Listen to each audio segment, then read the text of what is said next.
بسم الله.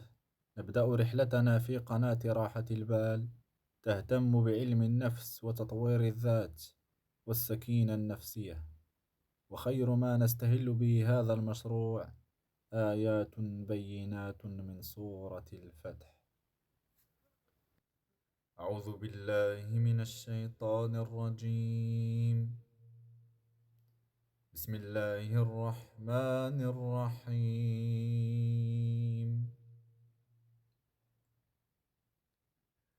إنا فتحنا لك فتحا مبينا ليغفر لك الله ما تقدم من ذنبك وما تأخر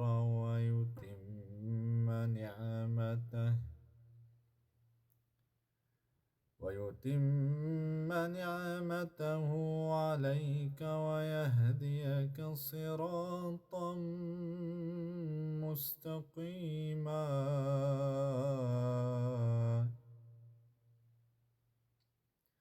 وينصرك الله نصرا عزيزا.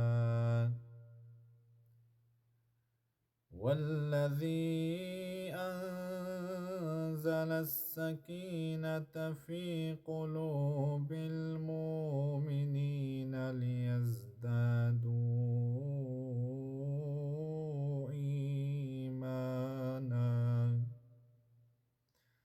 إيمانا مع إيمانهم ولله جنود السماوات والأرض وكان الله عليما حكيما. صدق الله العظيم.